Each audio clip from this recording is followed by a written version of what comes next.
Hello दोस्तों, polytechnic education में आपका स्वागत है। दोस्तों, बहुत सारे विद्यार्थियों का मैसेज आ रहा है या फ़ोन से पूछ रहे हैं कि सर हमारे बैक सब्जेक्ट का क्या होगा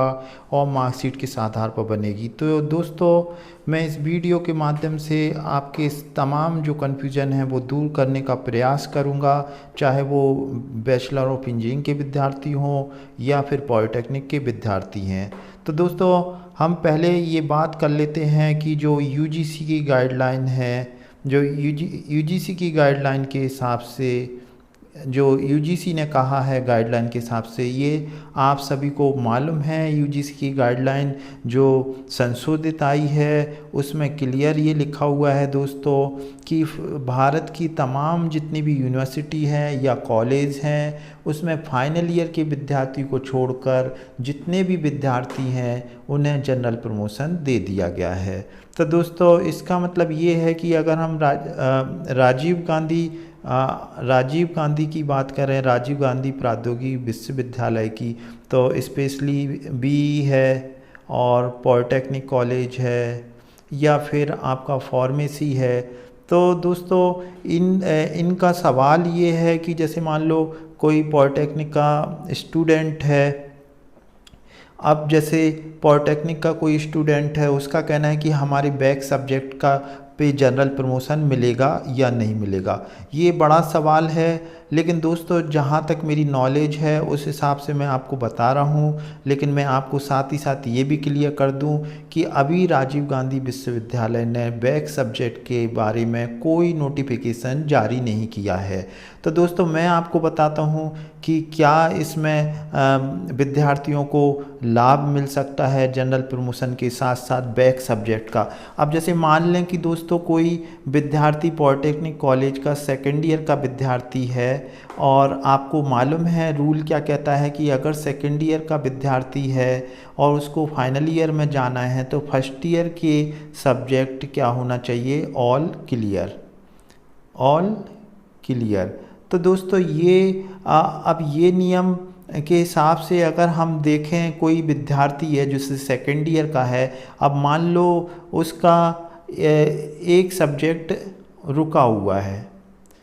एक सब्जेक्ट रुका हुआ है और सेकेंड ईयर में यानी कि फोर्थ सेम में अगर वो विद्यार्थी है, जैसे मान लो 5 सब्जेक्ट हैं और प्लस प्रैक्टिकल, तो उसमें तो जो जनरल प्रमोशन मिल जाएगा। अब ये इस पे कोई कन्फ्यूज़न नहीं है। सवाल ये है कि जनरल प्रमोशन मिलने के बाद भी वो फाइनल ईयर में नहीं पहुंच पाएगा। क्यों? क्योंकि उसका एक सब्जेक्ट बैक है। तो ये एक सब्जेक्ट बैक के लिए क्या नियम है अभी बनाया नहीं है, लेकिन दोस्तों मैं आपको बता दूं, अगर ये आपका 1 सब्जेक्ट है या 2 सब्जेक्ट है या 3 सब्जेक्ट हैं, ये रुके भी हैं, तो मेरे जो हिसाब से है कि अगर दोस्तों अगर आपको जो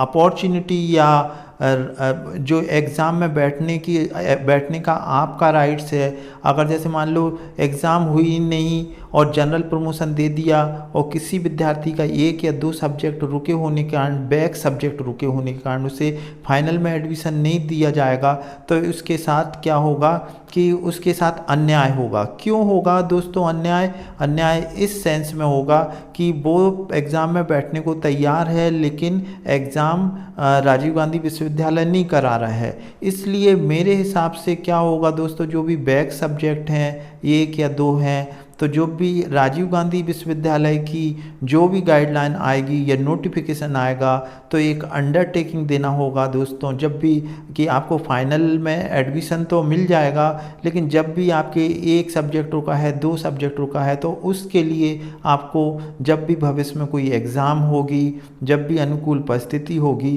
तो उसमें आपको ये सब्जेक्ट निकालना होगा। क्योंकि दोस्तों एक तरफ से अगर ये देखा जाए कि अगर राजीव गांधी विश्वविद्यालय जो अभी सेकेंड ईयर या फर्स्ट ईयर के विद्यार्थियों को तो जनरल प्रमोशन दे रहे हैं, और फिर जो ऑल क्लियर विद्यार्थी हैं उनके मन में ये आ जाएगा कि देखो ये जो पुराने जिन विद्यार्थियों के बैक सब्जेक्ट हैं उन पर भी जनरल प्रमोशन मिल रहा है, तो एक गलत संदेश जाएगा। लेकिन दोस्तों साथ ही साथ ये भी क्लियर हो जाएगा कि अगर आपका बैक सब्जेक्ट रुका है और आपको अगर फाइनल ईयर में एडमिशन नहीं दे रहे हैं तो वो उन विद्यार्थियों के साथ भी अन्याय होगा। तो मेरा जो मानना है, जो संविधान कहता है कि संविधान के हिसाब से किसी भी विद्यार्थियों को परीक्षा से बैठने से वंचित नहीं कर सकते, क्योंकि वो परीक्षा में बैठेगा ही सही, क्योंकि उसका साल का नुकसान हो जाएगा अगर वो बैठेगा नहीं, उसके बैक सब्जेक्ट हैं। तो राजीव गांधी विश्वविद्यालय जब भी अनुकूल परिस्थिति हो, दोस्तों आप सभी को मालूम है कि कोरोना इफ़ेक्ट के कारण अभी एग्ज़ाम नहीं होगी, लेकिन भविष्य में जब भी एग्ज़ाम होगी तो उसको वो फर्स्ट ईयर के सब्जेक्ट निकालना ज़रूरी होंगे, ताकि तभी उसको डिग्री मिल पाएगी। तो ये यहाँ पर बैक सब्जेक्ट वालों का मेरे हिसाब से आपके जो मन में कन्फ्यूज़न है वो दोस्तों क्लियर हो गया होगा। अगर ना भी हुआ हो तो आप मेरे को कमेंट बॉक्स में लिखें, उससे आपको पता चल जाएगा कि जितने भी विद्यार्थी हैं, जैसे मान लो सेकेंड ईयर से फाइनल में गए हैं, तो उनको बैक सब्जेक्ट में बैठने का जब भी भविष्य में अवसर मिलेगा तो राजीव गांधी देगा, चाहे वो 1 रुका हो या 2 रुके हों या 3 रुके हों या 4 या किसी के ज़्यादा हैं, लेकिन उससे अगली क्लास में बैठने का अवसर मिलना चाहिए। ये मेरा विचार है, क्योंकि दोस्तों अगर जैसे मान लो कोई सेकेंड ईयर का विद्यार्थी है या जो कि फाइनल में उसे एडमिशन मिलेगा, लेकिन उसका एक सब्जेक्ट भी अगर फर्स्ट ईयर का रुका है, चूँकि अभी एग्ज़ाम नहीं हुई है, उसे जनरल प्रमोशन मिल गया है। आप ये मान के चलें कि अगर जनरल प्रमोशन नहीं मिलता और एग्ज़ाम होती तो फिर वो एक सब्जेक्ट जो बैक सब्जेक्ट है उसमें बैठ सकता था और वो अपना पुराना सब्जेक्ट निकाल कर फाइनल ईयर में आ सकता था। तो दोस्तों एग्ज़ाम में बैठने से वंचित नहीं किया जा सकता है। अगर राजीव गांधी विश्वविद्यालय ने उसे फाइनल ईयर में बैठने की अनुमति नहीं दी तो फिर वो विद्यार्थी कोर्ट में भी जा सकता है, क्योंकि उसको एग्ज़ाम से कोई भी वंचित नहीं कर सकता है, ऐसा हमारा संविधान कहता है। तो दोस्तों ये बात आपको क्लियर हो गई कि बैक सब्जेक्ट का क्या होगा। तो बैक सब्जेक्ट का मैंने बता दिया कि राजीव गांधी विश्वविद्यालय एक अंडरटेकिंग ले लेगा आपसे, और भविष्य में जब भी एग्ज़ाम होगी तो आपको उन सब्जेक्ट को निकालना होगा। अब दोस्तों एक दूसरी चीज़ आ रही है कि मार्कशीट। तो मार्कशीट का अभी देखा जाए तो दोस्तों मार्कशीट का अभी राजीव गांधी या अन्य यूनिवर्सिटी ने एमपी में अभी कोई ऐसे नियम नहीं बनाए जिसके आधार पर मार्कशीट तैयार होने लगे। लेकिन एमपी में अगर हम अन्य स्टेट की बात करें तो दोस्तों जैसे महाराष्ट्र में किस तरीके से बना रहे हैं, तो मैं आपको बता देता हूं कि महाराष्ट्र में कैसा है दोस्तों। जैसे मान लो कोई सेकेंड ईयर का विद्यार्थी है तो उसके फर्स्ट ईयर के जो 50% है पिछली एग्ज़ाम के 50% के आधार पर उसके मार्क्स मतलब प्लस किए जाएंगे, और 50% इंटरनल और 50% उसके इंटरनल असेसमेंट के हिसाब से। इंटरनल असेसमेंट में क्या हो सकता है दोस्तों, मैं बता दूं आपको। जैसे मान लो प्रोग्रेसिव टेस्ट हो गया, अटेंडेंस हो गई आपकी, और असाइनमेंट हो गया, और रेगुलरिटीज़ हो गई, तो वो अटेंडेंस में आ जाएगा। तो ये 2-3 चीज़ें हैं जो कि ये आपका इंटरनल असेसमेंट होगा, और इसमें और जनरल बिहेवियर भी हम देख सकते हैं विद्यार्थी का कैसा है। तो ये 50% आपका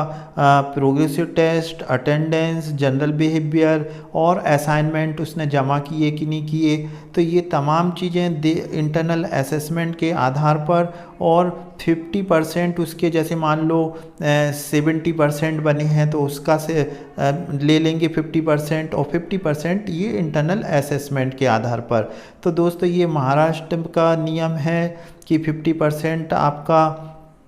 पिछली परीक्षाओं के आधार पर ले लेंगे और 50% इंटरनल असेसमेंट किया जाएगा।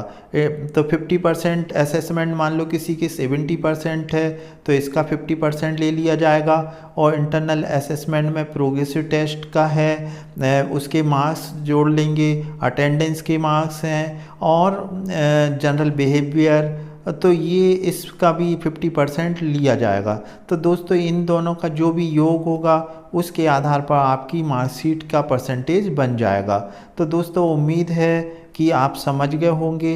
अब इसी आधार पर हो सकता है राजीव गांधी, इसी आधार पर दोस्तों राजीव गांधी विश्वविद्यालय भी इसी तरीके के कोई मापदंड बनाएगा जिसके आधार पर आपका इंटरनल असेसमेंट होगा और उस आधार पर आपकी मार्कशीट पे जो जैसा मेरा ख्याल है कि जिस तरीके से आपके सेकेंड ईयर में या फर्स्ट ईयर में मार्क्स थे उसी आधार पर आपका ये परसेंटेज वाली मार्कशीट बनाई जाएगी ताकि किसी भी विद्यार्थी का आने वाला भविष्य खराब ना हो। अगर मार्कशीट पर दोस्तों